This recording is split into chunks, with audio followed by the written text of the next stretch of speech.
Hello everyone, welcome to my channel. So बनाइए खाना और परोसिए प्यार. माझ्या चॅनलवर नवीन असाल तर नक्की सबस्क्राईब करायला विसरू नका. बेल आयकॉन प्रेस करा माझ्या नवीन व्हिडिओच्या नोटिफिकेशनसाठी.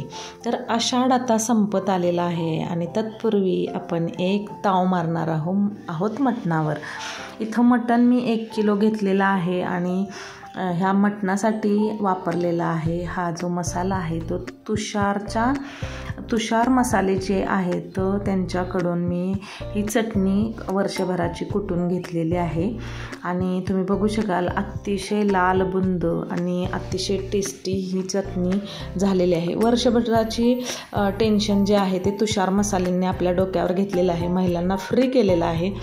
त्यांच्या इथं फक्त जायचं, तिथंच सगळे मसाले चूज करायचे, तुम्हाला मिरच्या ज्या हव्यात त्या चूज करायच्या आणि अशी वर्षभरासाठीची चटणी बनवून घ्यायची. इतरही मसाले तुम्हाला तिथं अवेलेबल होतील. नक्की एकदा भेट द्या. आणि हीच वर्षभराची चटणी मी बनवून घेतलेली आहे आणि ह्याचा वापर करणार आहे आजच्या आषाढाच्या सरत्या शेवटीच्या मटणासाठी. तर मी इथं 1 किलो मटण घेऊन त्याला आलं लसूण पेस्ट आणि मीठ लावून मॅरिनेट करून 15 मिनटं ठेवलं आणि कुकरमध्ये 1 पळी तेल टाकून 2 कांदे मध्यम आकाराचे बारीक चिरून भाजून घेतलेले आहेत. त्याच्यामध्ये मॅरिनेट केलेलं हे मटण जे आहे ते आपण टाकलेलं आहे आणि ह्याला चांगलं परतून घ्यायचं आहे. तेल सुटेपर्यंत परतून घ्यायचं म्हणजे आपला मटण छान होतं. आणि तत्पूर्वी पाणी त्याच्यावर ठेवून गरम करायला मी इथं मसाल्याची तयारी केली आहे. इथं अर्धी वाटी तेल, 2 चमचे जिरे, लवंग, दालचिनी आणि काळे मिरे तुम्हाला आवडत असल्यास आणि धने 1 चमचा वापरून व्यवस्थित असं गरम केलेलं आहेत. आणि गरम करून आता हे करणार आहोत मिक्सर.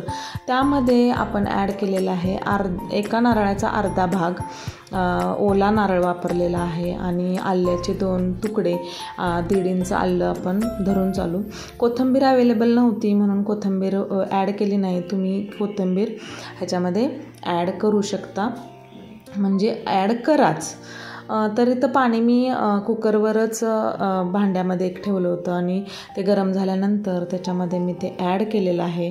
आणि आपल्याला जेवढा मटणचं सूप, स्टॉक म्हटलं तर बऱ्याच जणांना काहीतरी प्रॉब्लेम होतो, त्यामुळं सूप जे मटणचं सूप आहे ते सूप मी इथं आपल्याला ज्या प्रमाणात पाहिजे त्या प्रमाणात आपण मटणाच्या अंदाजाच घालून घ्यायचं आहे. आणि त्याला आपण मटणाच्या अंदाजाने शिट्ट्या देऊन घ्यायच्या. तिथं मी 4 शिट्ट्या घेतल्या. मटण चांगलं शिजलं आणि तोपर्यंत मी एक पॅन घेतला, त्याच्यामध्ये 2 तमालपत्र, थोडंसं तेल म्हणजे 2 ते 4 टेबलस्पून तेल, त्याच्यामध्ये 1-2 कांदे बारीक चिरून आणि हा तुषारचा भन्नाट लाल भडक वर्षभराची चटणी जी आहे, कांदा लसूण मसाला म्हणा किंवा चटणी म्हणा, इथं मी वापरलेला आहे. आणि त्याचा कलर तुम्ही बघू शकता, एक बदामी कलर पहिल्यांदा येतो, नंतरनं जेव्हा मसाला पूर्ण भाजला जातो तो लाल बुंद कलर आणि तरी फार छान येते. मी इथं ग्राइंड करून घेतलेला मसाला म्हणजे वाटून घेतलेला मसाला मिक्सरमध्ये तो ह्या फोडणीमध्ये ॲड करते.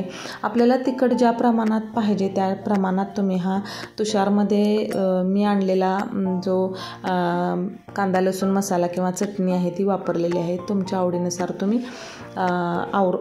इथं वापरू शकता. इथं आपण तेलामध्ये तेल सुटेपर्यंत हा मसाला व्यवस्थित फ्राय करून घ्यायचा आहे. आणि मी इथं तेल सुटेपर्यंत हा मसाला भाजलेला आहे. मी इथं थोडंसं आळणी जे सूप आहे ते मी माझ्या मुलगीसाठी थोडं काढून घेतलं आणि त्याच्यामध्ये हा जो मसाला बाजूला फ्राय केला होता तो ॲड केला. मी इथं फक्त तांबडा रस्सा आणि त्याच्याचमध्ये पीस टाकून दिलेले आहेत.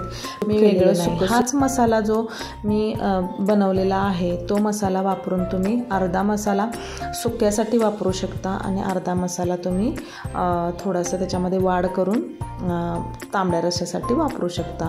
सेम मेथड आहे, फक्त मी इथं सुकं केलं नाही कारण मला असंच मटण रश्श्यामध्ये असलेलं छान लागतं आणि टेस्टी होतं. आणि जसा जसा रस्सा शिजत जाईल तसा इथं तुम्ही बघू शकताय जे लाल जो आपला लालपणा जो आलेला आहे, तर्री जी आलेली आहे, कट म्हणतो आपण कोल्हापुरी भाषेमध्ये, तो कट जो आलेला आहे अप्रतिम आलेला आहे. आणि अप्रतिम असं हे टेस्टी मटण आज झालेलं आहे. तर तुम्ही नक्की ट्राय करा. तुषार मसाल्यांना नक्की भेट द्या आणि ही रेसिपी तुम्हाला ट्राय करायला काही हरकत नाही. तर हा जो तुम्ही व्हिडिओ आहे तो शेवटपर्यंत बघता, त्याबद्दल मनपूर्वक धन्यवाद. Thank you so much. नवनवीन व्हिडिओसाठी तुम्ही माझा चॅनल सबस्क्राईब करून ठेवा आणि छान मस्त रेसिपींचा आस्वाद घ्या. तुषार मसाल्यांना नक्की भेट द्या आणि आपलं टेन्शन फ्री व्हा. वर्षभराची चटणी करून घ्या. Thank you so much.